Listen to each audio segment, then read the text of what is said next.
Okay. So, thank you everyone. This is probably my 8th class on translation studies.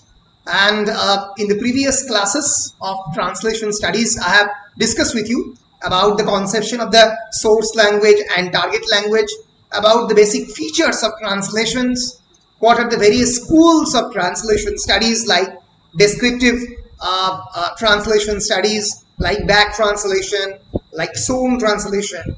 I have also discussed with you about various types of translation. What are the various types of translations and classifications of translation? And in the previous class, I have also discussed with you the significance of translation in a multicultural society, multilinguistic society like India. So, in the present class, in today's class, I will discuss with you about the conception of machine translation.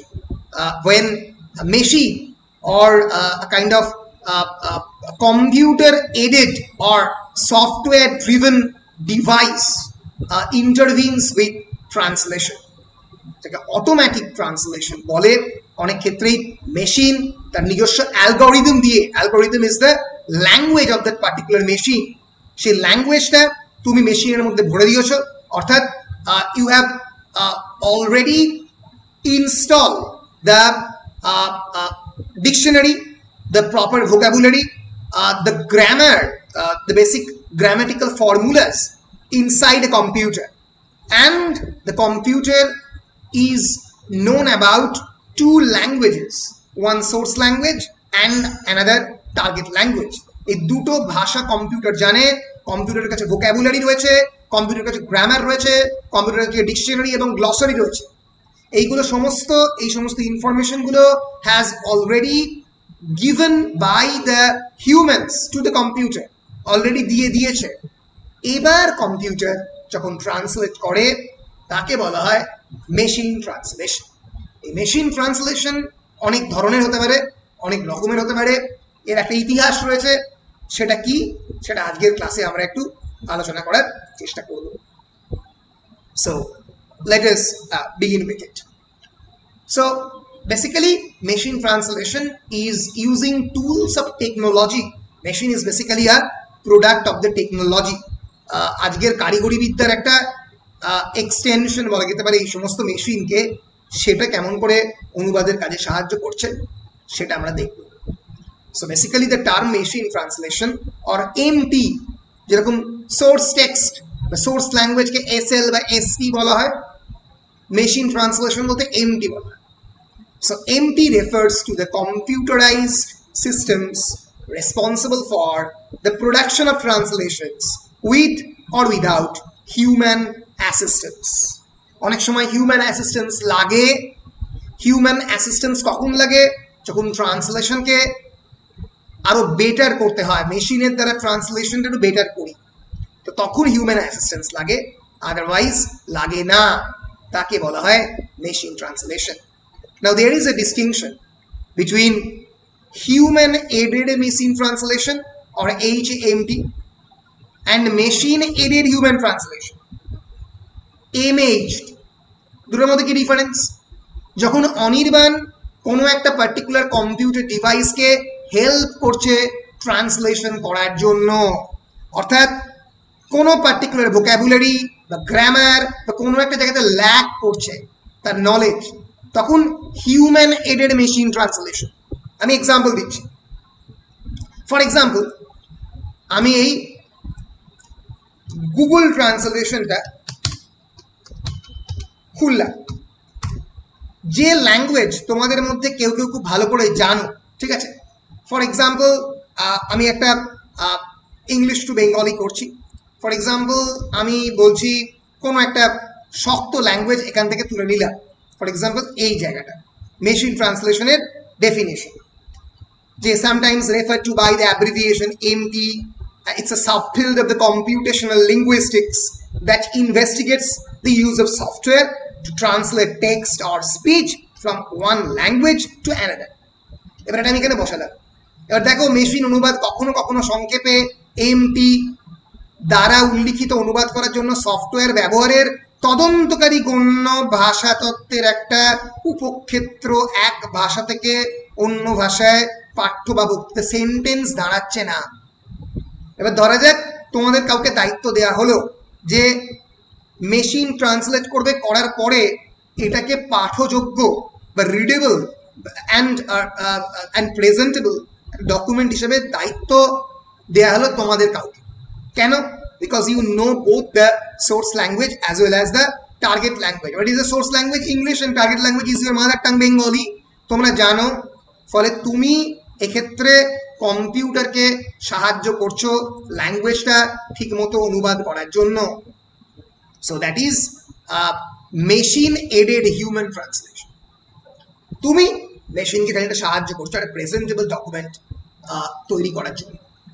But ধরা যাক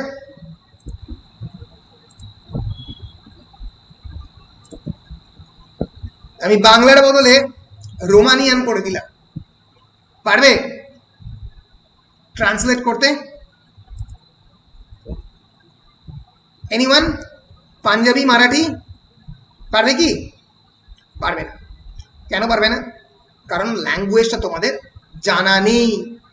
তখনই যে জিনিসটা লাগবে সেটা হচ্ছে machine aided human, তখন লাগবে প্রথমটা হচ্ছে হিউম্যান এডেড মেশিন ট্রান্সলেশন, আর দ্বিতীয়টা এখন যেটা বলছি এটা হচ্ছে মেশিন এডেড, দাঁড়া গুলিয়ে গেল এক সেকেন্ড, হ্যাঁ, machine aided human translation.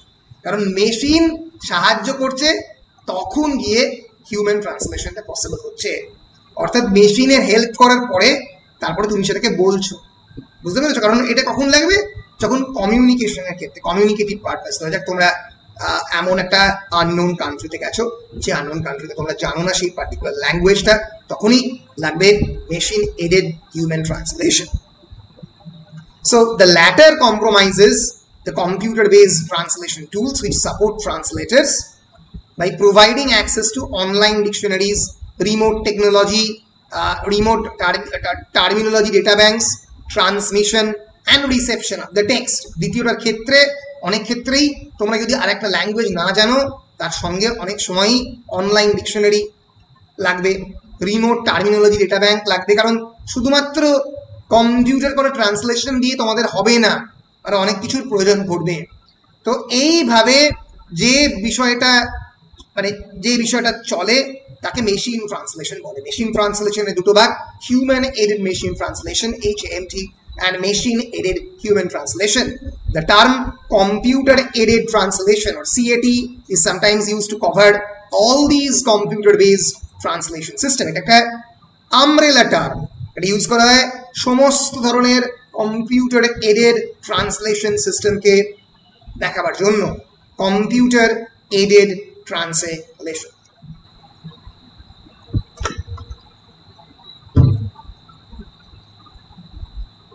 On a very basic level, machine translation performs simple substitution of words, যেটা গুগল ট্রান্সলেশন করে। সিম্পল সাবস্টিটিউশন অফ ওয়ার্ডস, পুরো গ্রামার, পুরো ভোকাবুলারি, পুরো syntactical structure or the entire sentence structure, এগুলোর দিকে নজর দিতে পারে না, এত উন্নত মানের সফটওয়্যার তৈরি করতে পারেনি। Simple substitution of the words in one language for words in another, একটা ভাষা থেকে আরেকটা ভাষাতে, but that alone usually cannot produce a good translation of a text because recognition of the whole phrases and their closest counterparts in the target language is needed. পুরো ভাষাটার যে ভাব সম্প্রসারণ, তার যে ফ্রেজ, তার যে বিভিন্ন কাউন্টারপার্ট, তার যে এক্সাক্ট কাছাকাছির কোনো শব্দ কিছু রয়েছে কিনা, সেটা করার জন্য প্রয়োজন হয়। এর ফলেই কোনোদিন ট্রান্সলেশনটা ওই জায়গায় গিয়ে পৌঁছয় না। এবার এখন যেটা মডার্ন কনসেপশনে অনেকভাবে মেশিন ট্রান্সলেশন বদলাচ্ছে। In order to solve this problem with corpus statistical and neural techniques is a rapidly growing field that is leading to better translations, handling differences in linguistic typology, translation of the idioms, isolation of the anomalies. এগুলো হচ্ছে statistical ট্রান্সলেশনের মধ্যে দিয়ে। Statistical machine translation কি সেটাও আমরা দেখবো, একটু পরেই দেখবো। আগে স্ট্যাটিস্টিক্যাল মেশিন ট্রান্সলেশন জায়গাটা একটু খুলে ফেলি। এক second. Coding, decoding, meaning of the source text, re-encoding, rule based. এক সেকেন্ড।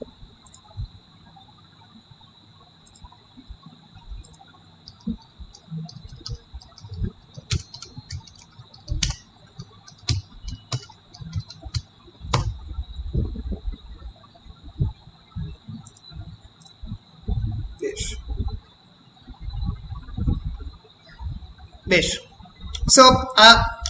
সো দিস ইজ আর একটা জিনিস লাগবে, কর্পাস লিঙ্গুইস্টিক্স, একটু পরে দেখাবো। তো যাই হোক, এবার এই হচ্ছে, এটা হচ্ছে basic definition of machine translation. যদি আমরা history of the machine translation search করি তাহলে আমরা যে জিনিসটা পাবো সেটা এখানে অল্প করে আমি লিখেছি, তোমরা একটু এই জায়গাগুলো একটু পড়ে নেবে, পড়লেই ব্যাপারটা মুখস্থ করতে পারবে। Basically the idea of the machine translation goes back to the 17th century, প্রায় 17 শতাব্দীতে চলে যায়, যখন প্রথম in 1629 a famous French philosopher called René Descartes, René Descartes নাম তোমরা ফিলোসফিতেও শুনবে, he proposed a universal language with equivalent ideas in different tongues sharing one symbol.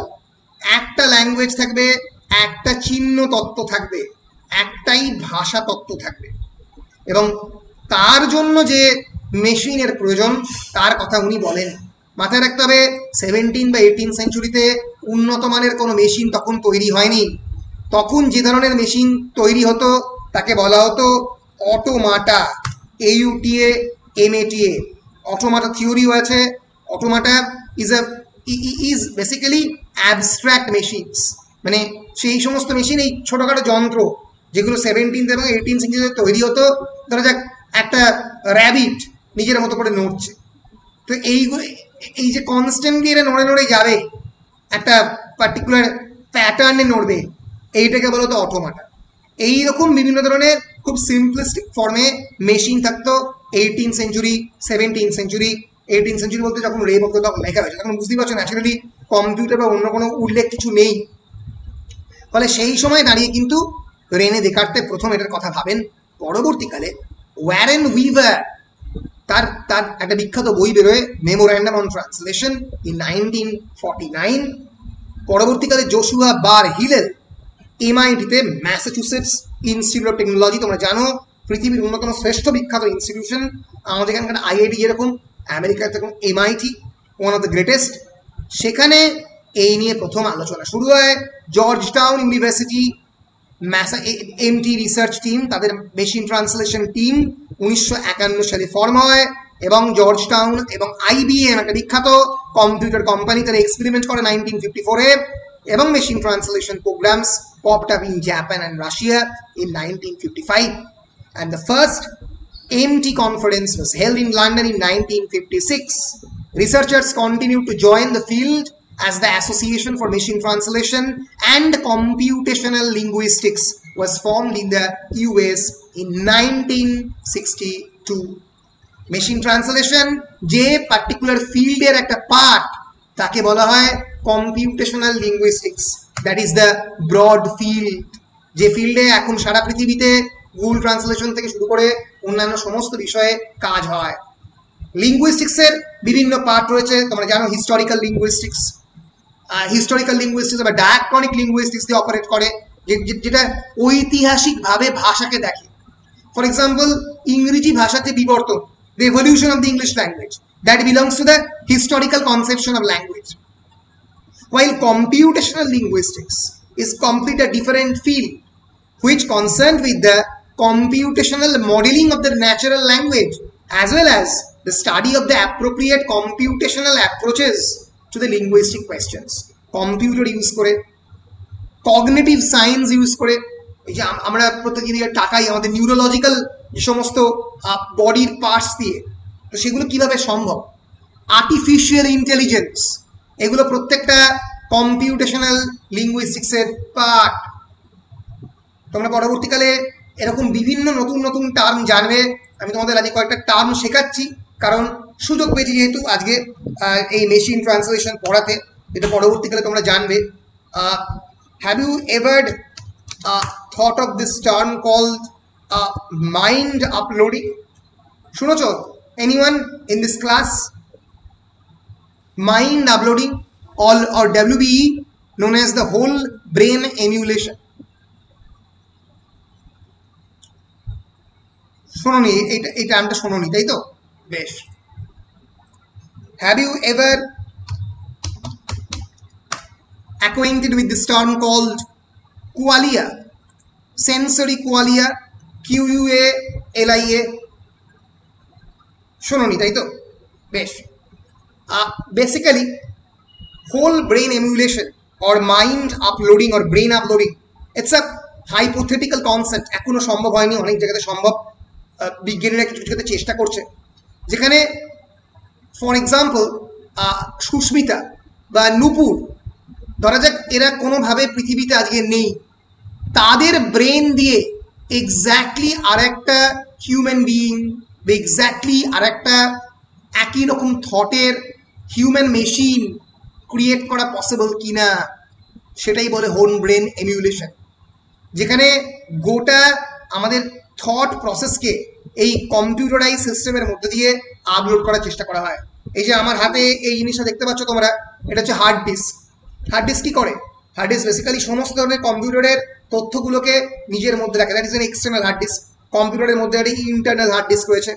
এরকম আমাদেরও তো হার্ড ডিস্ক হচ্ছে আমাদের ব্রেন। ব্রেনের মধ্যে তো সমস্ত তথ্য আছে। সরি, হার্ড ডিস্ক বলতে হার্ড ডিস্কটা বেরিয়ে পড়েছে। ব্রেনের মধ্যে তো আমাদের সমস্ত তথ্য থাকে, তাহলে কেন তৈরি করা যাবে না? এক্স্যাক্টলি কপি করে করা যাবে না, কারণ বিভিন্ন ধরনের কমপ্লেক্স কেমিক্যাল মেসেঞ্জার এর মধ্যে দিয়ে কাজ করছে, বিভিন্ন ধরনের নিউরন এর মধ্যে দিয়ে গেছে, বিভিন্ন হরমোন, নিউরো ট্রান্সমিটার এর মধ্যে দিয়ে অপারেট করছে। এটা কখনোই নন অ্যাবস্ট্রাক্ট এন্টিটি নয়, কোনো ডেটা কোনো ডেটা অপারেটিং এন্টিটি নয়। অর্থাৎ আমি ডেটাটা চালিয়ে দিলাম এবং প্রপারলি এটা অপারেট করে গেল, চলে এলো, এটা এরকম নয়। ফলে বুঝতেই পারছো যে চট করে হিউম্যান মাইন্ডের বা হিউম্যান ব্রেনের ডেটা তোলা যায় না। আবার তোলা যায়ও যদি কোনো না কোনোভাবে এক্স্যাক্টলি নিউরোলজিক্যাল কেমিক্যাল মেসেঞ্জারগুলোকে আমি তার যে ফাংশনিংকে কপি করতে পারি। কিন্তু যেটা করতে পারবো না সেটা হচ্ছে কোয়ালিয়া। করে যাচ্ছে। What is qualia? Qualia is nothing but our subjective human feelings. Subjective human feelings মানে আমার যে নিজস্ব চিন্তা ভাবনা, that is known as qualia. For instance, the taste of a specific apple, apple খাওয়ার যে স্বাদ, the taste of the wine, ওয়াইনের যে স্বাদ তোমার ভালো লাগতে নাই পারে, অন্য লোকে ভালো লাগতে পারে। The sunset of N evening sky, Anit মানে যেরকম ভালো লাগতে পারে আমার সেরকম নাই লাগতে পারে। তো এই যে নিজস্ব ব্যক্তিগত ফিলিং, এগুলোকে এক্স্যাক্টলি কম্পিউটারে কপি করা যায় না। তো এইরকম ভাবে কিন্তু মাইন্ড আপলোডিং এর কনসেপ্ট অপারেট করে, এবং এরকম ভাবে যে জিনিসটা অপারেট করে সেটা হচ্ছে বেসিক্যালি এইভাবেই মেশিন ট্রান্সলেশন এরকম ভাবে হয়। তুমি ডেটা পুট করে দাও, সেটা কম্পিউটার নিজের থট প্রসেসের মধ্যে দিয়ে চালিয়ে। সো দিস ইজ বেসিক্যালি এই যে জিনিসটা যেটা নিয়ে আলোচনা করে, that is computational linguistics. Sir, বলো। মাইন্ড আপলোডিংটা কি এখনো পর্যন্ত সাকসেসফুল হয়েছে কোনো এক জায়গায়? মানে অনেক part of it become successful, অনেকটা অংশ সাকসেসফুল হয়েছে, কিন্তু পুরোপুরি এখনো অব্দি সাকসেসফুল হয়নি। প্রচুর সিনেমা হয়েছে এই নিয়ে সারা পৃথিবী জুড়ে, বড় বড় প্রজেক্টও এই মুহূর্তে এই আর্টিফিশিয়াল ইন্টেলিজেন্স নিয়ে সারা পৃথিবীতে হচ্ছে। ব্রেন আপলোডিং বা মাইন্ড আপলোডিং নিয়ে, হোল ব্রেন এমিউলেশন নিয়ে বড় বড় ইউনিভার্সিটি কাজ করছে, কিন্তু এখনো এক্স্যাক্টলি এর এক্স্যাক্ট পুরো পার্টটাকে করা এখনো অব্দি পসিবল হয়নি। সো যে জিনিসটা এটা নিয়ে ডিল করে আর্টিফিশিয়াল ইন্টেলিজেন্স, একটা বিরাট বড় পার্ট। এই যে আমাদের বলছে আমাদের গোটা পৃথিবীটা, সামনের পৃথিবীটা তিনটে জিনিসের দ্বারা অপারেটেড হবে, দ্যাট ইজ আর্টিফিশিয়াল ইন্টেলিজেন্স। তার মধ্যে এক নম্বর, what is artificial intelligence? Anyone? কেউ বলতে পারবে আর্টিফিশিয়াল ইন্টেলিজেন্স কাকে বলে? Sir, robot basically. বলো মাসুদ, বলো। Basically robot. বলো Masud. Basically robot. Basically robot, কিন্তু আরেকটু বেশি কিছু, আরেকটু ভাবো। আমি এক্সাম্পল দিচ্ছি আর্টিফিশিয়াল ইন্টেলিজেন্সে কি করে প্রত্যেকদিন তোমরা এনকাউন্টার করছো তার কানেকশন কি কোনো গন্ডগোল হচ্ছে? তোমরা কি আমার কথা শুনতে পাচ্ছ? না ঠিক আছে। বেসিক্যালি ফর এক্সাম্পল তুমি ধরা যাক একদিন কোনো একটা অ্যামাজনের সাইটে গিয়ে শপিং করলে, শব্দ আসছে বিকজ অফ হয়তো এইটা excellent.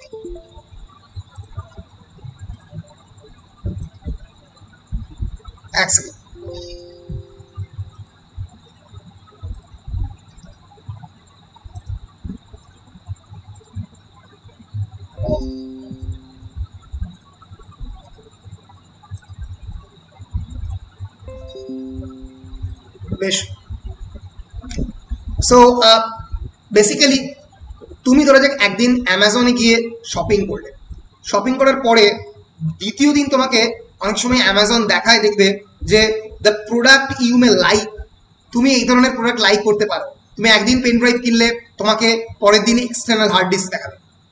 তুমি একদিন একটা ল্যাপটপ বাই করলে তার পরের দিন তোমাকে বিভিন্ন ল্যাপটপ অ্যাক্সেসরি দেখাবে। ফর এক্সাম্পল অবজারভেশন তো কি বলছো কি বলছো?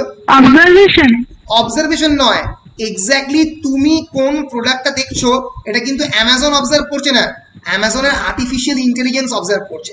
অর্থাৎ ওটা পুরোটাই স্যার ওটা মানে ভিত্তি করে একটা মানে ওটার উপরে ভিত্তি করে মেশিন ডিসাইড করছে যে কি হতে পারে। ফর এক্সাম্পল আমি তোমাকে এক্সাম্পল দিচ্ছি, তুমি মোবাইল ফোনটা নিয়ে তোমাদের বর্ধমানে কাছে টিউশন করতে গেলে এবং মোবাইল ফোনে তখন তোমার অন করা ছিল তোমার জিএসএম, তোমার জিপিএস অন করা ছিল এবং সে দেখলো তুমি বর্ধমানে যাচ্ছ। এরপরে যদি তুমি গুগলের মানে রেগুলার মোটামুটি কাস্টমার হও, অর্থাৎ জিমেল অ্যাক্সেস করো, অন্য জিনিসপত্র অ্যাক্সেস করো, তাহলে সে তোমায় দেখাবে যে বর্ধমানের এই হচ্ছে ট্যুরিস্ট স্পট, বর্ধমানে একটা জু আছে, বর্ধমানের তোমার কি ইউনিভার্সিটিতে যাওয়ার দরকার পড়ছে, যদি যাও তাহলে ইউনিভার্সিটির 3টে ফটো তুলে আপলোড করো গুগল ম্যাপসে, ওটা পরবর্তীকালে ইউজ হবে Google ম্যাপসে।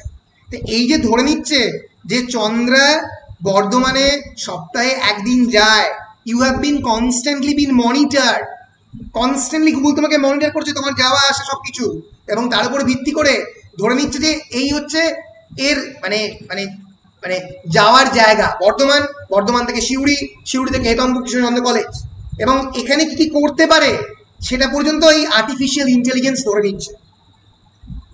So that is artificial intelligence.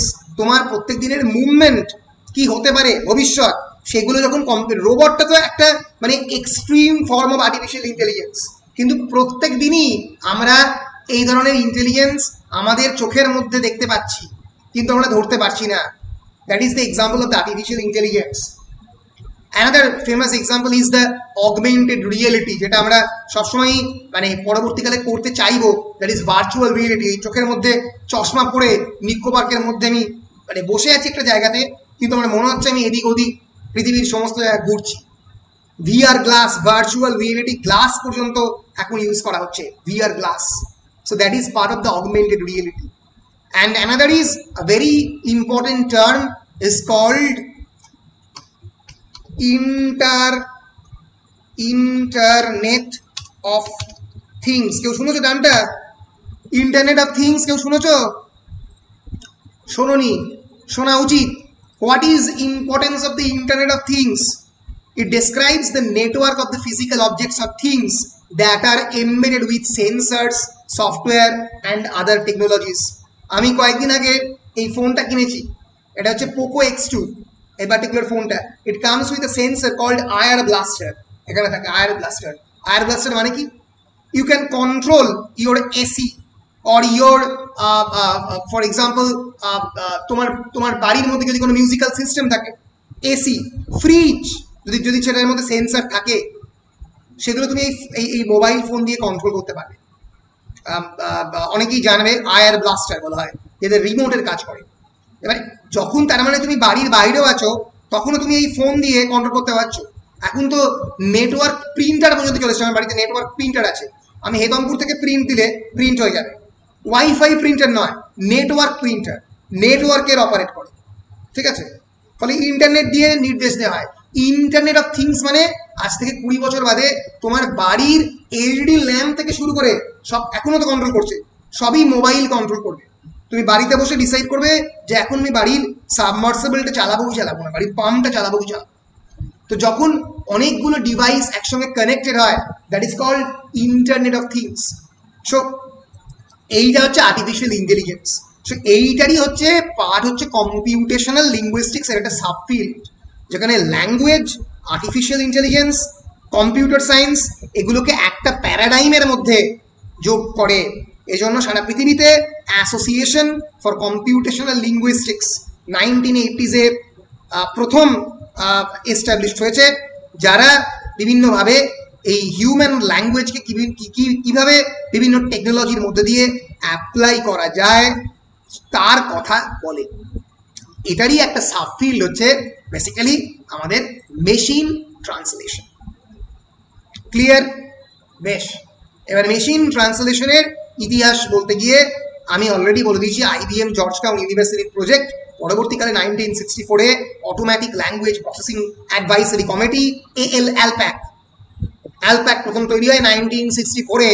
এগুলোর কথা মাথায় রাখতে হবে, কারণ যদি এগুলো সম্পর্কে শর্ট কোয়েশ্চেন আসে বা মেশিন ট্রান্সলেশনের হিস্ট্রি নিয়ে যদি আর্টিকেল আসে অল্প করে রাইটে short history of the machine translation, তাহলে এই বোরিং কথাগুলো মুখস্থ করতে হবে, এছাড়া কোনো উপায় নেই।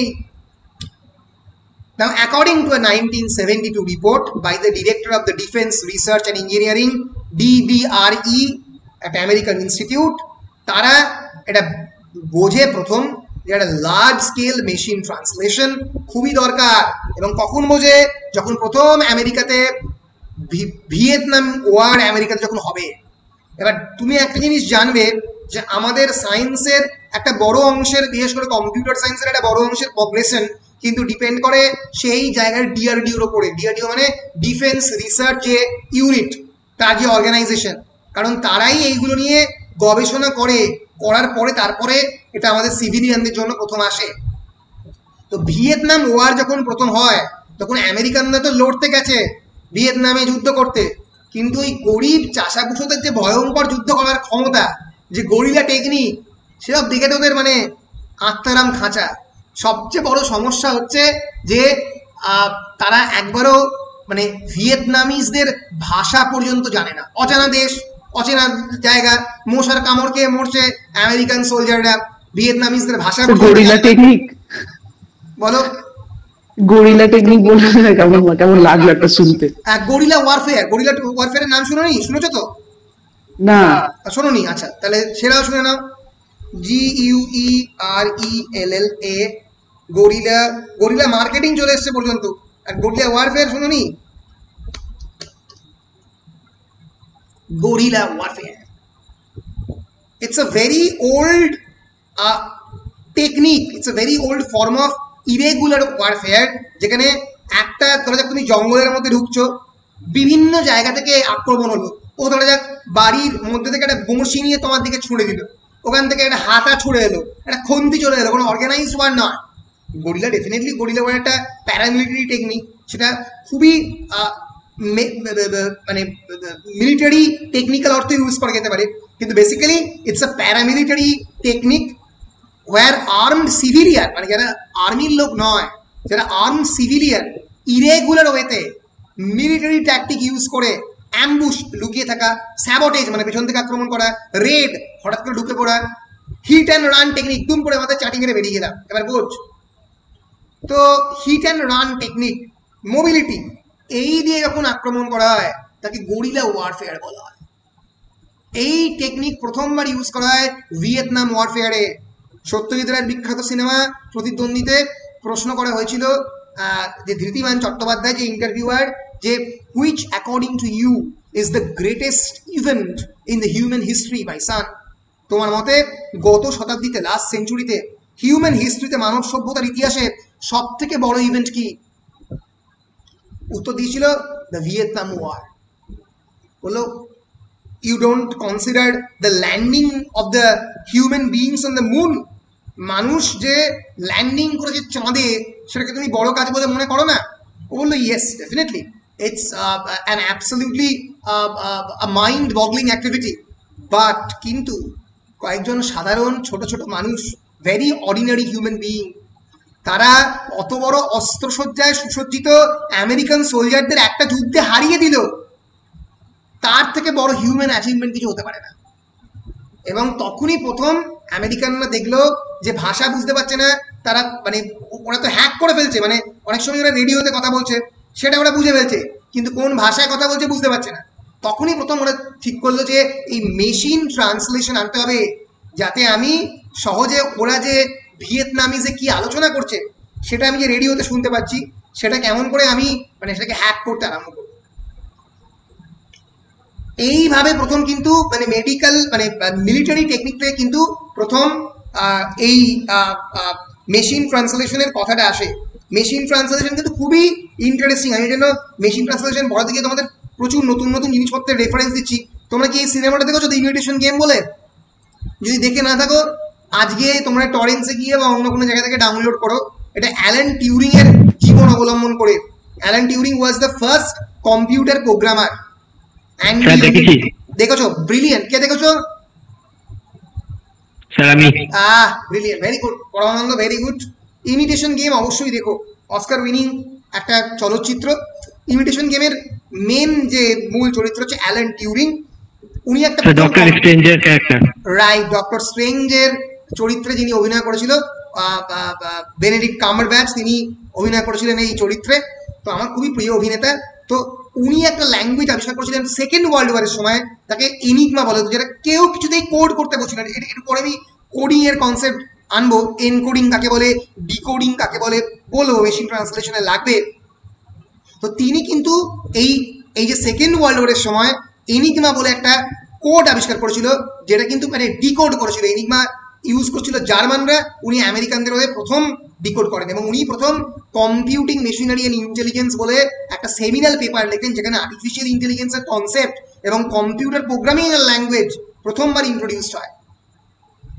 মানে ফাদার অফ দ্য মানে artificial intelligence, computational linguistics, Alan Turing. ফলে যুদ্ধ কিন্তু একটা ইম্পর্টেন্ট পার্ট প্লে করে আমাদের হিউম্যান সিভিলাইজেশনে, নতুন কিছু শেখার জন্য। তার কারণটা কি? কারণ যুদ্ধ basically operates through encoding and decoding. It is called as encryption. Encryption কি আমি পরে আসছি কনসেপ্টে, আগে মেশিন ট্রান্সলেশনের একটা হিস্টোরিক্যাল ব্যাপারে বলে দিই। তো 1972-তে এই প্রথম এই ভিয়েতনাম ওয়ারের সময় এটা আস্তে আস্তে বড় হতে আরম্ভ করে, মানে মেশিন ট্রান্সলেশন ব্যাপারটা আলোচনার কেন্দ্রবিন্দু হয়। It becomes the topic of discussion. এরপরে এক গাদা নাম আছে, এগুলো একটু মাথায় রাখতে হবে।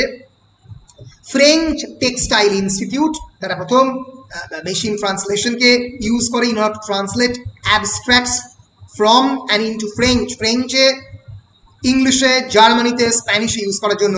Birmingham Young University started a project to translate Mormon texts by automated translation. Xerox, Xerox কি? Xerox মানে কি? ওরে Xerox কি রে? Xerox মানে ফটোকপি হবে, ফটোকপি। ফটোকপি কে Xerox বলে, কিন্তু Xerox একটা কোম্পানির নাম। হ্যাঁ, Xerox কিন্তু প্রিন্টারও তৈরি করে, বুঝতে পেরেছো? মানে এতটাই ফেমাস কোম্পানি যাদের নাম অনুযায়ী ফটোকপির মানে মেশিনকে জেরক্স আমরা বলি। ওরাই প্রথম স্ক্যানার আবিষ্কার করে, ওরাই প্রথম ওই ফটোকপিয়ার প্রথম আবিষ্কার করে, জেরক্স।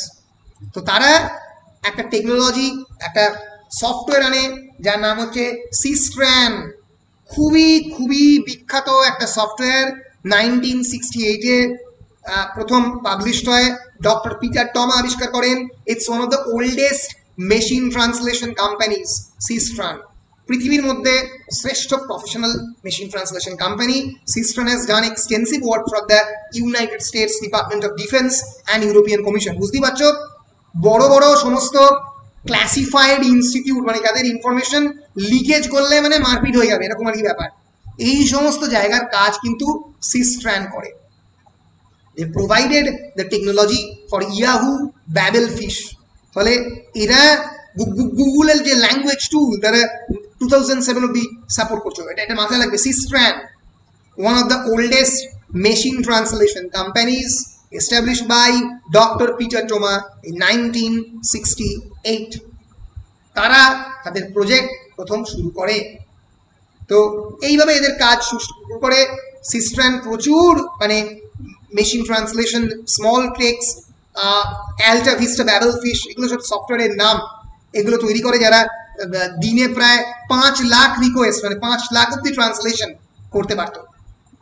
পরবর্তীকালে মানে আমরা দেখতে পাই যে গুগল ট্রান্সলেট, এখন গুগল অ্যানাউন্সড গুগল ট্রান্সলেশন কবে চালু হয়? 2012 সালে প্রথম। সো গুগল ট্রান্সলেট ট্রান্সলেটস রাফলি enough text to fill 1 million books in one day. একদিনে 1 মিলিয়ন মানে 10 লক্ষ বই ফিল আপ করতে পারে। এত ট্রান্সলেশন গোটা পৃথিবীতে গুগল ট্রান্সলেট দিয়ে হয়। একদিনে 10 লক্ষ বইয়ের মতো ট্রান্সলেশন। তুমি, আমি, পাড়ার ছেনো মস্তান, আমেরিকা ইউনিভার্সিটি প্রফেসর থেকে শুরু করে সবাই গুগল ট্রান্সলেটের সাহায্য নেয়, কারণ it is completely free. Free অ্যালগোরিদমের সাহায্যে একটা ট্রান্সলেশন এর আগে কেউ দেখেনি। প্রত্যেকেই ট্রান্সলেশনের জন্য টাকা নিত, মেশিন ট্রান্সলেশনের জন্য। সিস্ট্র্যান থেকে শুরু করে সবাই পেড এগুলো সফটওয়্যার।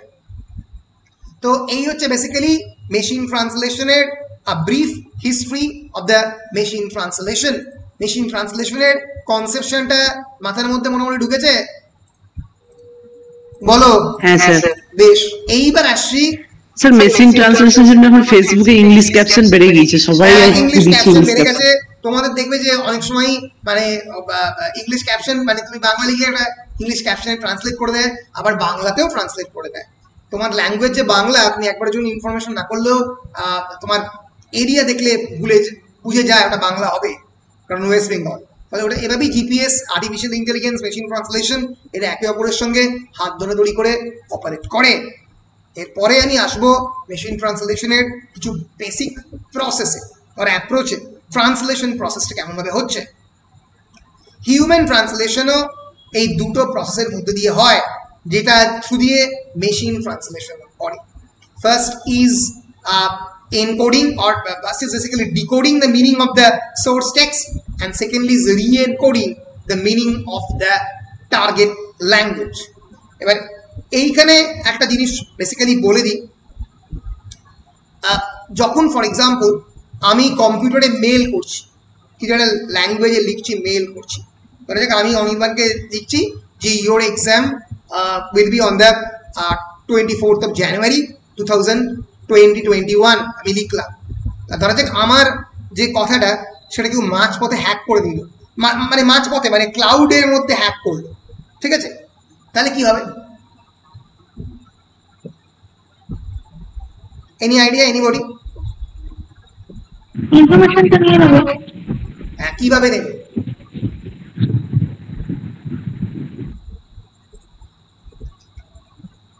বলো বলো বলো।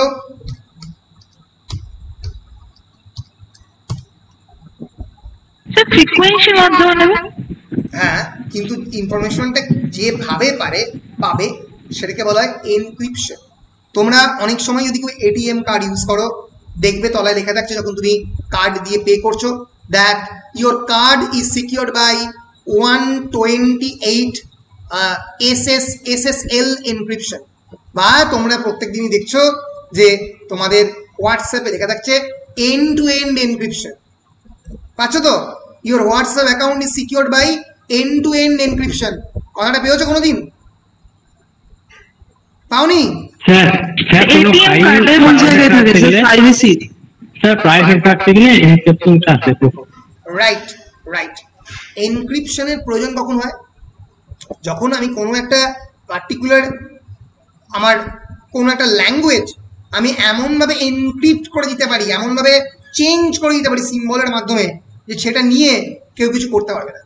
আমার ডাইরেক্ট গুগল অ্যাকাউন্ট যদি হ্যাক করে তাহলে অন্য কথা, that's a completely different thing. কিন্তু যদি মাঝপথে মানে ফ্রিকোয়েন্সি যেটা বলছো বা ক্লাউডের মধ্যে দিয়ে যদি হ্যাক হয় সামহাউ, তাহলে সেটা এনকোডেড ফর্মে পাবে, এনক্রিপ্টেড ফর্মে পাবে, যেটা এনকোড করা একটা মানুষের পক্ষে প্রায় অসম্ভব। হ্যাঁ সেটা শুনেছিলাম কম্পিউটার সেন্টারে, মানে ওটা পড়া যায় না কি এরকম তো? হ্যাঁ ওটা ওটা মানে মানে ধরা যাক 120 বছর লাগবে। একটা এক্সাম্পল দিচ্ছি, ধরা যাক ফর এক্সাম্পল 4টে ডিজিটের একটা তোমার পাসওয়ার্ড, ধরা যাক 9396 এরকম দিয়েছো আর কি।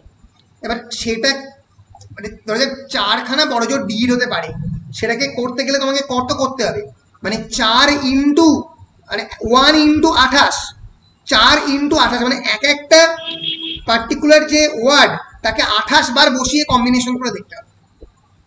আর এন্ড টু এনক্রিপশন মানে সারা জীবন লেগে যাবে, কারণ কম্পিউটার তো প্রত্যেকটা ব্যাংকের শুনেছিলাম যে ব্যাংকের এই কম্পিউটারে তো 28টার বেশি 28টা তো মানে টোটাল অ্যাসকি রয়েছে, অ্যাসকি বলা হয় কম্পিউটারে। অ্যাসকি মানে কি? অ্যাসকি মানে এই মানে বেসিক্যালি কোডিং, মানে 28 রকম ভাবে তুমি দিতে পারো। এবার ধরো যে ব্যাংকে 128 এনক্রিপশন ইউজ করে, মানে প্রায় 128 বছর লাগবে সেটাকে ডিকোড করতে। সম্ভবই নয়, যদি কম্পিউটার কনস্ট্যান্টলি করে যায় তাও 130 বছর লাগবে। এই জন্যই তো মানে আল কায়দা জঙ্গিদের কোনো কিছু পেয়ে গেলে আমেরিকান ফোর্স সবসময় পাচ্ছে, প্রত্যেক মুহূর্তেই FBI বা তোমার আমাদের স্কটল্যান্ড ইয়ার্ড সবসময় জঙ্গিদের জিনিসপত্র ধরছে, কম্পিউটারে হ্যাক করছে, কিন্তু সবই এনকোডেড ফর্মে পাচ্ছে, তাকে ডিকোড করতে পারছে না। তো মেশিন ট্রান্সলেশনে যেটা প্রথম হয় সেটা হচ্ছে মেশিন তো কম্পিউটার, মেশিন তো যখন দেখছে এই শব্দটা, behind this ostensibly simple procedure lies a complex cognitive operation.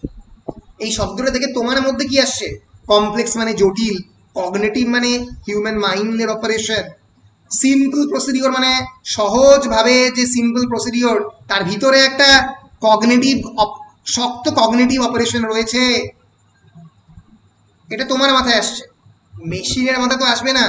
Machine তো চিন্তা করে না। মেশিন কি করে? মেশিন এনক্রিপশনটা দেখছে, ডিকোড করছে। মানে ওর ধরা যাক মেশিন থেকে আমি এই এক্স্যাক্ট শব্দটা যদি গুগল ট্রান্সলেশনে ফেলি, এটাকে রোমানিয়ান থেকে বেঙ্গলি করতে হবে বাংলা।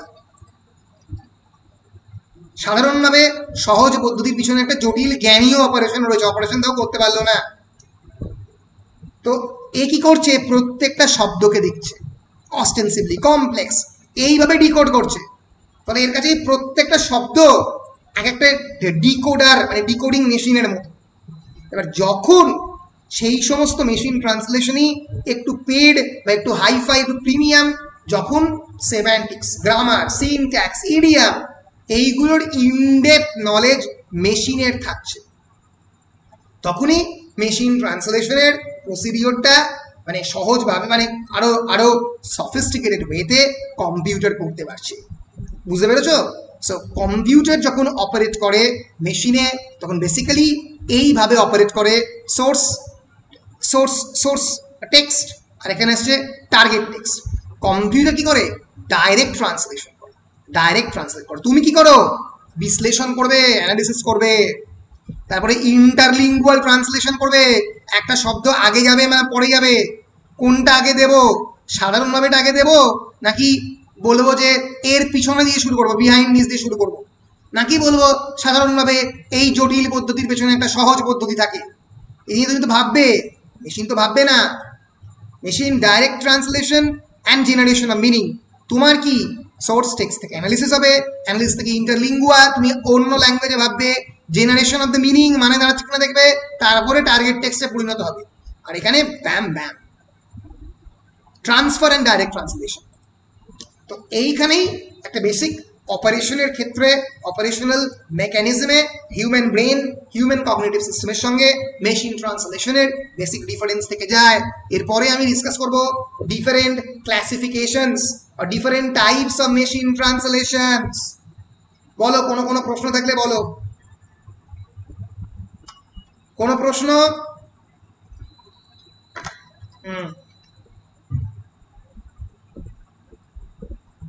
ওকে, machine translation are of many types. দেখি আমি কি লিখেছি, একই জিনিসই, ওই এনকোডিং ডিকোডিং। হ্যাঁ, এবার মেশিন ট্রান্সলেশনের টাইপ। প্রথমেই rule based machine translation. What is rule based machine translation? The rule based machine translation paradigm, paradigm মানে তোমরা জানো একটা নির্দিষ্ট প্লেন, আদিকল্প যাকে বাংলায় বলে, একটা ধরন, প্যারাডাইম অফ নলেজ, একটা ফ্লোর অফ, মানে আমরা বলতে পারি একটা মাটি যার উপরে দাঁড়িয়ে থাকে। So includes transfer based machine translation, interlingual machine translation and dictionary based machine translation. Paradigm dictionary থেকে ট্রান্সলেশন করে, ইন্টারলিঙ্গুয়াল ট্রান্সলেশন করে একটা ভাষা থেকে আরেকটা, এবং ট্রান্সফার বেস, ট্রান্সফার যে বললাম মিনিংটাকে ট্রান্সফার করে directly. This type of translation is used mostly in the creation of the dictionaries and grammar program. বিভিন্ন ধরনের গ্রামার তৈরির যে প্রোগ্রাম থাকে সেগুলো তৈরি করার জন্য, ডিকশনারি তৈরি করার জন্য এই RBMT rule based machine translation use করা হয়। RBMT rule based machine translation, এখানে রুলটা ইম্পর্টেন্ট, নিয়মের ওপর বেস করে। গ্রামার তো এক ধরনের নিয়ম, তাহলে নিয়ম পালন করে যেখানে ট্রান্সলেশন হয়। Unlike other methods, RBMT involves more information about the linguistics of the source and the target languages.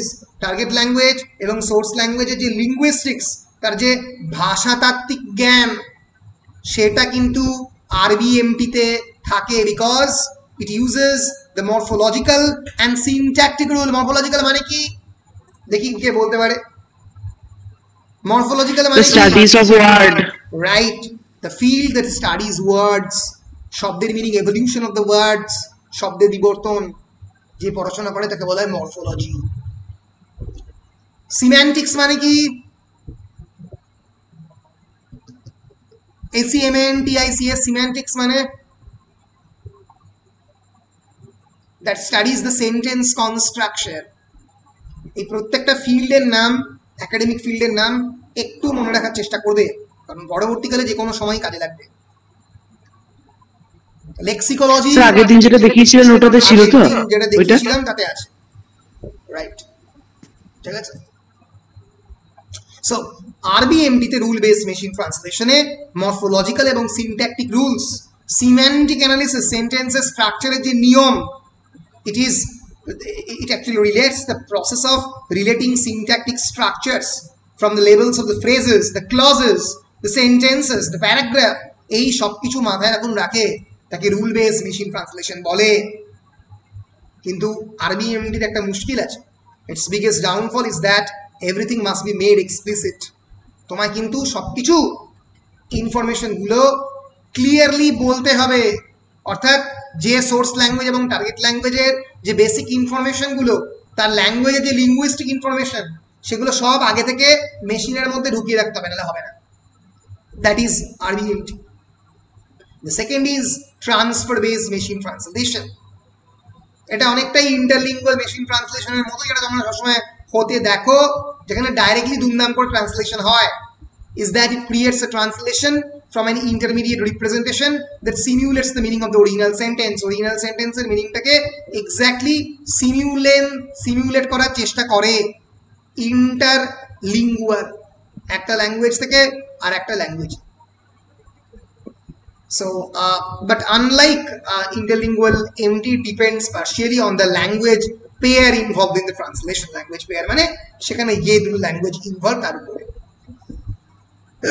এরপরে আছে তোমরা জানো ইন্টারলিঙ্গুয়াল মেশিন ট্রান্সলেশন, যেটা জেনারেলি বেশিরভাগ ক্ষেত্রেই যেটা হয়, যেখানে বেসিক্যালি রুল বেসড মেশিন ট্রান্সলেশনের মতোই, কিন্তু এখানে একটা ল্যাঙ্গুয়েজ থেকে আরেকটা ল্যাঙ্গুয়েজে যায়। Basically it based on the, that is the text to be translated is transformed into an interlingual language, অর্থাৎ যে টেক্সট থেকে তুমি করছো আর একটা টেক্সটে যাবে, সেই টেক্সটটাকে শুধুমাত্র ট্রান্সফার করে, এবং এর মধ্যে আলাদা করে ইনফরমেশন দিতে হয় না। যেরকম গুগল ট্রান্সলেট, এর মধ্যে সমস্ত ইনফরমেশনই রয়েছে। Google Translate is an example of the interlingual translation or transfer based machine translation. এরপরে আসছে আর একটা, যেটা আগে করা হতো এখন আর করা হয় না, it's an old method, it's called dictionary based machine translation. শুধুমাত্র ডিকশনারিটা ভরে দিয়েছে, কিছু ভরেনি। আগেকার দিনের পুরনো যে কম্পিউটার থাকতো তার মধ্যে এই সফটওয়্যারটা অনেক সময় থাকতো, ডিকশনারি বেসড মেশিন ট্রান্সলেশন। একটা ইংরেজি ডিকশনারি, একটা বাংলা ডিকশনারি, দুটোই ভরা আছে মেশিনের মধ্যে। মেশিন নিজের মতো করে ট্রান্সলেট করে চলেছে। বেশিরভাগ ক্ষেত্রেই ভুল ট্রান্সলেট করতে, কারণ শুধু ডিকশনারি দিয়ে শব্দের মানে দিয়ে তো ট্রান্সলেশন হয় না, অনেক কমপ্লেক্স সেন্টেন্স স্ট্রাকচার থাকে। ফলে বুঝতে পেরেছো? That is the dictionary based machine translation. এবার আসছি আর একটু complex statistical machine translation. Sir dictionary based এই যে ট্রান্সলেশন, এটা তো পিডিএফ টাতে নেই। এটা কিসে নেই? পিডিএফটাই যেটা আপনি ওই যে দিয়েছিলেন গ্রুপে। ওটা তাহলে ভুলে গেছি, সামাও দিতে ভুলে গেছি, ঠিক আছে, সামাও দিতে ভুলে গেছি, দিয়ে দিতে হবে। ওটা জাস্ট মানে একটা লাইন, এখন খুব বেশি ডিকশনারি বেসড মেশিন ট্রান্সলেশন ইউজও করা হয় না, দিতে ভুলে গেছি। এবার আসছে এর কঠিন ট্রান্সলেশন, এটা হচ্ছে স্ট্যাটিস্টিক্যাল মেশিন ট্রান্সলেশন। এটা আজকালকার দিনের মানে পাকা ছেলেপুলেরা ইউজ করছে, সারা পৃথিবীতে স্ট্যাটিস্টিক্যাল মেশিন ট্রান্সলেশন ইউজ হচ্ছে। স্ট্যাটিস্টিক্যাল ম্যাথামেটিক্স, স্ট্যাটিস্টিক্যাল বায়োলজির মতো আর কি, দেখে নিচ্ছে যে মানে মানে একটা পার্টিকুলার ল্যাঙ্গুয়েজের স্ট্যাটিস্টিক্যাল ভ্যালু কিরকম, মানে তার উপরে ডিপেন্ড করছে সেই ল্যাঙ্গুয়েজটা কিরকম। ধরে যাক ইংরেজি শব্দের মধ্যে জেনারেলি কিরকম ভাবে কি কি ধরনের জেন্ডার ইউজ করা হয়, সেই জেন্ডারটা স্ট্যাটিস্টিক্যালি মানে পরিসংখ্যানগতভাবে মহিলাদের জেন্ডার বেশি না পুরুষদের জেন্ডার বেশি।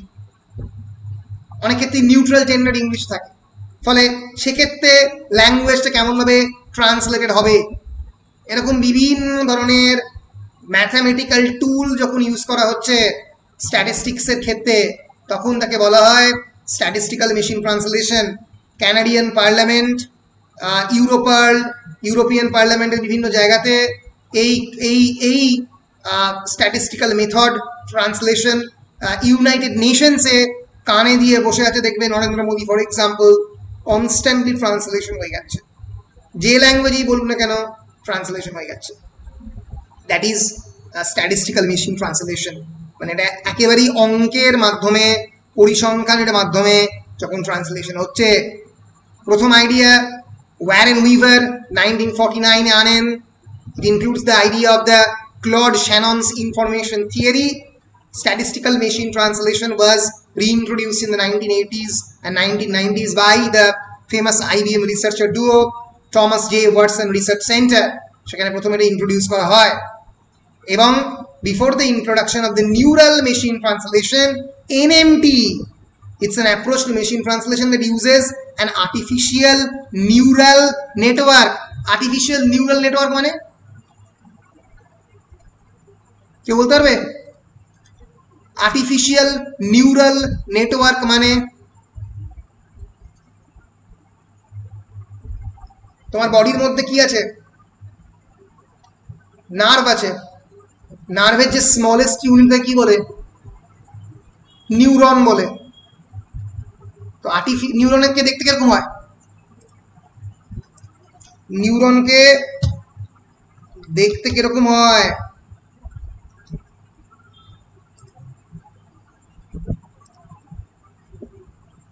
এই যে এটা হচ্ছে নিউরনের বেসিক অ্যানাটমি।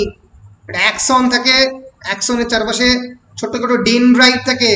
ডেনড্রাইট কোনো একটা মাকড়সার পায়ের মতো বা অক্টোপাসের পায়ের মতো হয়, ডেনড্রাইট বলে। অ্যাক্সন, ডেনড্রাইট, মাইলিন থাকে, এর মধ্যে প্রোটিন এক ধরনের। এখান থেকে ইনফরমেশনটা এখানে চলে যাচ্ছে।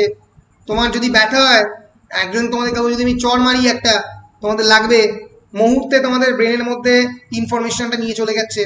কিসের মাধ্যমে? এই নিউরাল নেটওয়ার্কের মাধ্যমে। তোমাদের গোটা বডির মধ্যে নেটওয়ার্ক থাকে, এটা কি বলা হয়? Neural network, natural neural network. এটা যদি কোনো কম্পিউটারের মধ্যে আমি তৈরি করি, তাকে বলা হয় আর্টিফিশিয়াল নিউরাল নেটওয়ার্ক, ANNS। অর্থাৎ একটা কম্পিউটার নয়, অনেকগুলো কম্পিউটারের মাধ্যমে। যদি আমি কোনো একটা কম্পিউটারে এই কাজটা করছি, অন্য কোনো কাজ অন্য কিছু প্রসেস করছে, এরকম আমাদের বডির মধ্যে বিভিন্ন নার্ভ বিভিন্ন কাজ করে, কোনোটা যন্ত্রণা, কোনোটা ব্যথা, কোনোটা আগুনের তাপ, প্রত্যেকটা মস্তিষ্কের বিভিন্ন পার্টে যেরকম পৌঁছে দেয়, সেরকম আর্টিফিশিয়াল নিউরাল নেটওয়ার্ক তৈরি হয়ে গেছে। আর্টিফিশিয়াল নিউরাল নেটওয়ার্ক বলা কি বলা হয়? ANNS। It's simply inspired by the, vaguely inspired by the biological neural network দ্বারা ইন্সপায়ার্ড হয়েছে, কিন্তু এটা পুরোপুরি আর্টিফিশিয়ালি কাজ করে। অত্যন্ত একটা কমপ্লেক্স নেটওয়ার্ক তৈরি করে, যার মাধ্যমে লার্নিং, রেকগনিশন সব কিছু এই আর্টিফিশিয়াল নিউরাল নেটওয়ার্কের মধ্যে দিয়ে হয়। এটা হচ্ছে আর্টিফিশিয়াল নিউরাল নেটওয়ার্কের ম্যাপ। এটা ইনপুট আউটপুট হবে এটা, এর মধ্যে এই হিডেন নেটওয়ার্ক আছে। যেরকম তোমাদের বডির মধ্যে থাকে, একটা গায়ে চড় মারলে ইনপুট বোঝা গেল যে চড়টা মারলাম, আর আউটপুটটা কি লাগছে, তাই তো আউটপুট। এবার তার মাঝখানের যে ভেতরের যে নেটওয়ার্ক কি করলো সেটা তোমরা বুঝতে পারলে না। সেরকম এটা হচ্ছে এই আর্টিফিশিয়াল নিউরাল নেটওয়ার্ক এভাবে অপারেট করে, যে ভেতরে কেমন করে কাজগুলো করলো, কোন কোন মেকানিজম, সেটা বুঝতে পারলে না। আমাদের যে কোনো কমপ্লেক্স সুপার কম্পিউটার সেই কাজই করে, আমাদের কম্পিউটার অনেক ক্ষেত্রে সেই কাজ করে। র্যাম সামলাচ্ছে র্যান্ডম অ্যাক্সেস মেমোরিটা, একই সময়ে গ্রাফিক কার্ড সামলাচ্ছে আমাদের ওই ভিজুয়াল সমস্ত যে ডিটেলগুলো, যদি একটু কঠিন ভিজুয়াল ডিটেল আসে গ্রাফিক কার্ড সামলায়। মেমোরি রিলেটেড সমস্ত ম্যাটার এইচডিডি সামলাচ্ছে, হার্ড ডিস্ক। অনেক ক্ষেত্রে এখন বেরিয়ে গেছে এনভিএমইর স্যাটা, তোমার সলিড স্টেট ড্রাইভ, এসএসডি। 1 মিনিটে কম্পিউটার অন করলাম, আমার কম্পিউটার এসএসডি আছে, বুট করে ফেললো 5 সেকেন্ডের মধ্যে। সলিড স্টেট ড্রাইভ নড়ে না, স্টিল থাকে। তো এগুলো প্রত্যেকটাই আর্টিফিশিয়াল নিউরাল নেটওয়ার্কের পার্ট। সেরকম নিউরাল মেশিন ট্রান্সলেশন বা NMT, it's an approach to machine translation that uses an artificial neural network. অনেকগুলো নিউরাল নেটওয়ার্কের মতো ছোট ছোট কম্পিউটারের যে মেশিন তাকে ইউজ করে to predict the likelihood of A sequence of words. শব্দের যে সিকোয়েন্স কেমনভাবে পরিবর্তন করব সেটা সেভাবে দেখে। Typically modelling entire sentences in a single integrated model. একটা সিঙ্গেল মডেলের মধ্যে একটা পুরো সেন্টেন্স, কমপ্লেক্স সেন্টেন্সকে কেমনভাবে ঢোকানো যায় তার চেষ্টা করে। এবং এটাই স্পিচ রেকগনিশন যে মেকানিজম 1990s চালু হয়েছে। স্পিচ রেকগনিশন মানে আমার যে Alexa, please Alexa how is the temperature right now, Google অ্যাসিস্ট্যান্টকে বলছো, সেকেন্ডের মধ্যে করে দিচ্ছে। কি করে করছে? এই স্পিচ রেকগনিশন টেকনোলজি, তার সঙ্গে স্ট্যাটিস্টিক্যাল মেশিন ট্রান্সলেশন, তার সঙ্গে আর্টিফিশিয়াল নিউরাল নেটওয়ার্ক, সবকটাকে একসঙ্গে নামিয়ে দিচ্ছে। সো স্ট্যাটিস্টিক্যাল মেশিন ট্রান্সলেশনের একটা বিরাট দিক হচ্ছে এই যেটাকে বলা হয় তোমার মেশিন, তোমার নিউরাল মেশিন ট্রান্সলেশন, তাকে ইউজ করা, তাকে ব্যবহার করা।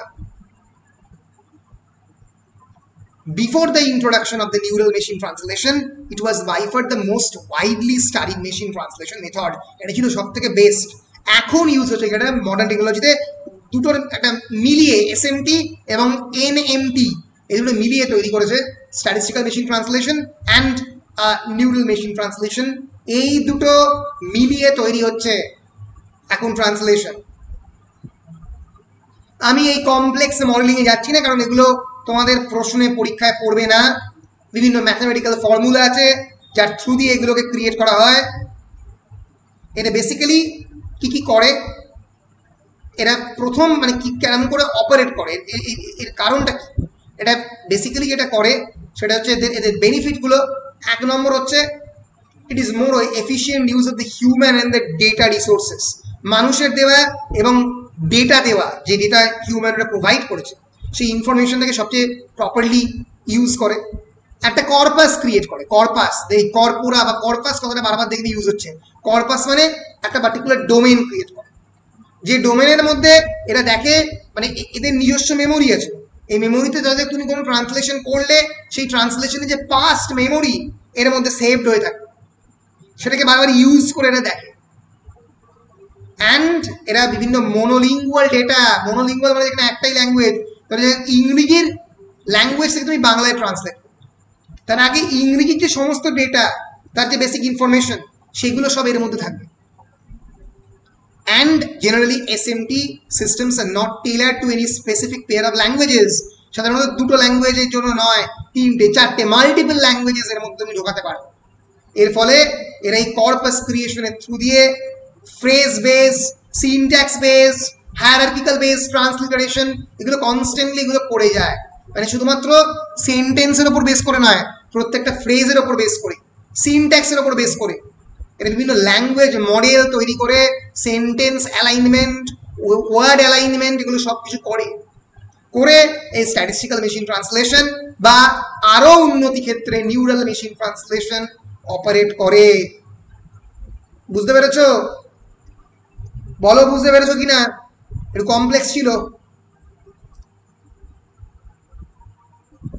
এনিওয়ান? বুঝতে পেরেছো ধরে নিচ্ছি। বেশ, এগিয়ে যাচ্ছি। এইবারে যেটাতে আসবো সেটা হচ্ছে আর 10 মিনিটের মধ্যে শেষ করছি। সেটা হচ্ছে example based machine translation. What is example based machine translation? It is that approach that was proposed by Makoto Nagao, Japanese, বুঝতেই পারছো, 1984 এ। Example based machine translation is based on the idea of the analogy. Example দিয়ে দিয়ে machine translation, এদের পারপাসে তৈরি হয় daily language থেকে একটা ধরা যাক বিভিন্ন উদাহরণ এর মধ্যে ভরে দিল এই মেশিনের উপরে, সেই উদাহরণ থেকে ট্রান্সলেট করবে। In this approach, the corpus that is used, one corpus মানে হচ্ছে ডেটা, যে কর্পাস মানে ডোমেইন ক্রিয়েট করছে, corpus of language information. The corpus that is used is one that contains texts that have already been translated. ধরা যাক মেঘনাদ বধ কাব্যকে translate করেছো তোমাদের মধ্যে কেউ একজন, বাট সেই এক্সাম্পলটা আমি ভরে দিলাম মেশিনের মধ্যে। এবার তুমি ধরা যাক প্যারাডাইস লস্ট ট্রান্সলেট করছো। প্যারাডাইস লস্ট একটা মেঘনাদ বধের মধ্যে একটা এপিক পোয়েম, একই ধরনের এর আগের এক্সাম্পল রয়েছে যে কীরকম ভাবে আমি মেঘনাদ বধকে ব্যবহার করেছি। এবার সেই বেসিসে তার ডেটার উপর ভিত্তি করে যখন ট্রান্সলেশন, একটা এপিক পোয়েমের ট্রান্সলেশন হচ্ছে, তাকে আমরা বলতে পারি হচ্ছে example based machine translation. EBMT Makoto Nagao 1984 এ প্রথম তৈরি করে। অলরেডি পড়ে দিচ্ছি neural MT, neural machine translation পড়ে দিয়েছি। এছাড়াও রয়েছে হাইব্রিড মেশিন ট্রান্সলেশন, HMT, ঘড়ি নয়, hybrid machine translation that leverages the strengths of the statistical and rule-based translation methodologies. Several MT organizations claim a hybrid approach that uses both rules and statistics. অনেক বড় বড় institution কি করে, machine translation তো করে, কিন্তু এরা হাইব্রিড অপারেট করে। হাইব্রিড মানে যখন দুটো বা তিনটে মেথডকে একসঙ্গে মেশাচ্ছি। লঙ্কার বেগুন মিলে ক্যাপসিকাম তৈরি হলো, একটা হাইব্রিড ফল। সেরকম একই রকম ভাবে এরা বললো আমরা দুটো জিনিসকে মেশাচ্ছি। ফর এক্সাম্পল, আমি স্ট্যাটিস্টিক্সও ইউজ করছি, স্ট্যাটিস্টিক্স বেসড ট্রান্সলেশন, আবার রুল বেসড মেশিন ট্রান্সলেশন। তার মধ্যে গ্রামার থাকছে, ভোকাবুলারি থাকছে, আবার স্ট্যাটিস্টিক্সও থাকছে, ম্যাথামেটিক্যাল ইকুয়েশনস এর মাধ্যমে যেখানে ট্রান্সলেশন হচ্ছে। অ্যাপ্রোচের দুটো ভাগ থাকে, একটা হচ্ছে রুলস প্রসেস বাই স্ট্যাটিস্টিক্স, যে রুল বেসড, আগেই বলেছি, অর্থাৎ গ্রামার, ভোকাবুলারি, তার যে নিয়মগুলো, সাবজেক্ট অবজেক্ট ভার্ব এরকম পরপর থাকবে, এইটাও ইউজ করছে। আবার তার সঙ্গে সঙ্গে এই রুলগুলোকে স্ট্যাটিস্টিক্স গাইড করছে, পরিসংখ্যান, মানে কোন কোন ক্ষেত্রে এইটা হয়, কোন কোন ক্ষেত্রে ওই রকম ভাবেও হয়, আগে অবজেক্ট ভার্ব সাবজেক্ট হতে পারে। তো এইভাবে যখন দুটোকে একসঙ্গে মিলায় তাকে হাইব্রিড মেশিন ট্রান্সলেশন বলে। এইবার আসছে মেশিন ট্রান্সলেশন সম্পর্কে কিছু ইম্পর্টেন্ট ইস্যু। 1 নম্বর হচ্ছে ডিসঅ্যাম্বিগুয়েশন, এটা করাটা খুব দরকার। ডিসঅ্যাম্বিগুয়েশন মানে কি? What is ambiguity? Ambiguity means that which the text that which talks about contradictory things. অনেকগুলো পরস্পর বিরোধী বিষয় নিয়ে যখন বলে, যখন মানেটা ক্লিয়ার হয় না, when the meaning is not at all clear. So disambiguation is a very important issue in case of the translation. Disambiguity করতেই হবে, নাহলে ট্রান্সলেশন পড়ে কেউ বুঝতে পারবে না। One of the major pitfalls of the machine translation is its inability to translate non-standard language. Non-standard language বলতে আমি বিন্দাস আছি, কেমন আছিস রে, বিন্দাস আছি, দাও, পারবে না। Nonstandard language, standard language, official language করতে পারবে। তোমাদের একটা বীরভূমের ভাষা বলো, পারবে না, পারবে না। ফলে non standard language variety, dialect, idiolect, এগুলোকে ট্রান্সলেট করতে পারবে না মেশিন ট্রান্সলেশনে। নেমড এন্টিটি, ধরা যাক ফর এক্সাম্পল বিভিন্ন টার্ম, সেগুলোকে প্রপারলি ইউজ করতে পারবে না মেশিন ট্রান্সলেশন। তো এই হচ্ছে মোটামুটি মেশিন ট্রান্সলেশনের পুরো দিকটা, সুবিধে অসুবিধে, কনক্লুশন দিয়ে শেষ করেছি আমি আমার। What is the conclusion? Conclusion is that statistical machine translation technology is growing in acceptance and is by far the clear leader between both technologies. এখন এই যুগটা হচ্ছে এসএমটির যুগ। এসএমটির মধ্যে কিন্তু ডেফিনেটলি এনএমটিও রয়েছে, neural machine translation. The increasing availability of the cloud-based computing is providing a solution to the high computer processing power and storage capacity required to run SMT technology. এই পৃথিবীটাকে বলা হয় ক্লাউড কম্পিউটার স্টোরেজের পৃথিবী। তুমি যা খুশি করো না কেন, গুগল ফটোসে তোমার সমস্ত ফটো স্টোরেজ হয়ে যাচ্ছে, তোমার সমস্ত ইনফরমেশন, ইম্পর্টেন্ট ডকুমেন্ট জিমেলে থাকছে। লোকে বলছে কয়েকদিন বাদে এই যে আমার অপারেটিং সিস্টেম উইন্ডোজ 10, এই অপারেটিং সিস্টেমটা পর্যন্ত ক্লাউডে থাকবে। গুগল যে নতুন তাদের কম্পিউটার এনেছে গুগল নেক্সা, সেখানে অপারেটিং সিস্টেমটা পর্যন্ত ক্লাউডে আছে, মানে অন করলে মানে ক্লাউড থেকে মানে নিচ্ছে অপারেটিং সিস্টেমটা। এমনি কম্পিউটারের মধ্যে প্রি ইনস্টল অপারেটিং সিস্টেম নেই। তো ফলে আজকের পৃথিবী ক্লাউড বেসড, এই জায়গাতে এসএমটি স্ট্যাটিস্টিক্যাল মেশিন ট্রান্সলেশন, আমি একটা কম্পিউটার ল্যাঙ্গুয়েজ ক্রিয়েট করে পাঠিয়ে দিলাম, সেইটাই একটা স্ট্যাটিস্টিক্যাল মেশিন ট্রান্সলেশনের প্রোগ্রামিং ল্যাঙ্গুয়েজ হয়ে গেল। তো এর ফলে it is the clear winner of the day. Training data for SMT engines is becoming more widely available. Training data মানে কি? মানে ধরা যাক আমি একটা ল্যাঙ্গুয়েজ শেখাবো আমার কম্পিউটারকে, স্লোভেনিয়ান ল্যাঙ্গুয়েজ জানেন আগে থেকে, এবার তার ডেটাটা খুব ইজিলি অ্যাভেলেবেল, খুব আমাকে ধরা যাক আমি স্লোভেনিয়ার একটা লোকের থেকে নিয়ে নিলাম সেটা, এবার খুব ইজিলি সেটা কম্পিউটারে আমি ইনস্টল করে ফেললাম। অন্যদের ক্ষেত্রে আমি পারবো না, এটা ইমেলের মাধ্যমেই পারবো। এই জন্যই high quality aligned bilingual corpora is still expensive and time consuming to create, but once created it becomes a valuable asset to any organization. High quality aligned bilingual corpora, corpora means corpus, language corpus, bilingual corpus মানে ধরা যায় ইংরেজি থেকে বাংলায় translate করব। High quality language corpus অর্থাৎ সেই ল্যাঙ্গুয়েজের সম্পর্কে যে ডেটা, বেসিক ইনফরমেশন, সেটা রুল বেসডই করি বা নিউরাল বেসডই করি, তার যে বেসিক ডেটা সেটাতে এখনো এক্সপেন্সিভ, কিন্তু একবার তৈরি করে ফেললে বারবার করা যাবে ওটা দিয়ে। ধরা যাক আমি একবার সুকুমার রায়ের কবিতার ট্রান্সলেশন করে ফেললাম, একবার করে ফেললে তার ইনফরমেশন যখন থেকে যাবে কম্পিউটারের মধ্যে, তখন হাঁসঝাড়ু কাকে বলে, সজারু ট্রান্সলেশন। ফর এক্সাম্পল ছিল বেড়াল, ছিল রুমাল হয়ে গেল বেড়াল, কেমনভাবে ট্রান্সলেটেড আগের বারে হয়েছে আমি যখন বুঝতে পারছি, তখন বারবার ট্রান্সলেশন করা যায়। তাহলে একবার যদি ট্রান্সলেট করা যায় একটা ল্যাঙ্গুয়েজ থেকে একটা ল্যাঙ্গুয়েজের সমস্ত ডেটা, সেই সমস্ত ইনফরমেশনগুলো আমার কাছে থাকবে এবং বারবার ইউজ করা যাবে।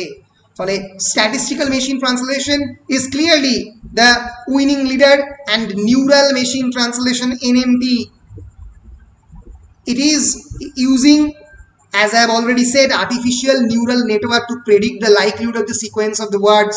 এটা ফিউচারিস্টিক টেকনোলজি আস্তে আস্তে আসছে। তো এই হচ্ছে মোটামুটি মেশিন ট্রান্সলেশনের বিভিন্ন প্রসিডিওর।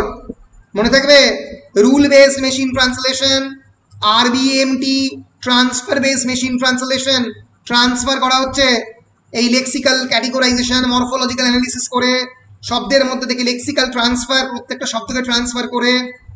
স্ট্যাটিস্টিক্যাল মেশিন ট্রান্সলেশন আলোচনা করলাম। এক্সাম্পল বেসড মেশিন ট্রান্সলেশন, যেখানে এক্সাম্পল দিয়ে হচ্ছে হাইব্রিড মেশিন ট্রান্সলেশন, দুটো ইউজ করছে, স্ট্যাটিস্টিক্যাল এবং রুল বেসড মেশিন ট্রান্সলেশন দুটো কি ইউজ করছে।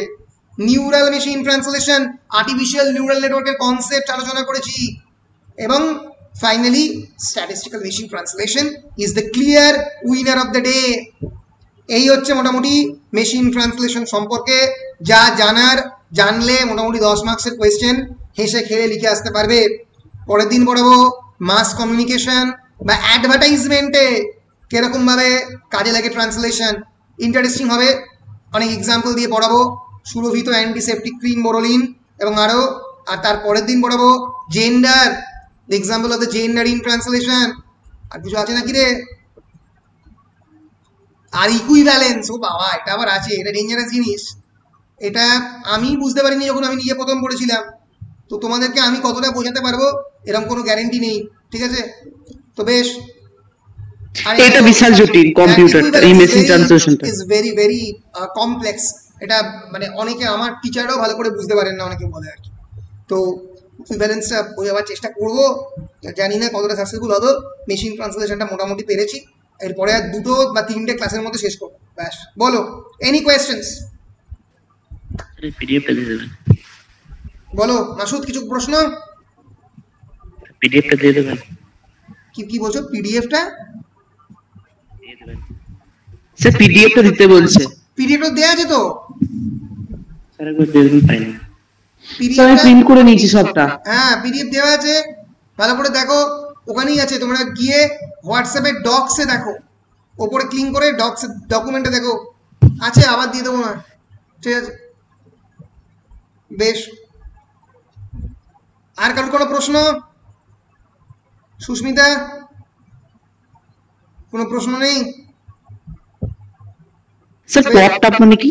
পপটা মানে হঠাৎ করে চলে আসা, উঠে আসা, পপ আপ বলা হয় কম্পিউটারে। যে আমি ধরো এলো যে তুমি কি অ্যালাউ করবে কম্পিউটারকে এই মুহূর্তে এটা করতে, ইয়েস বা no, that is popping up.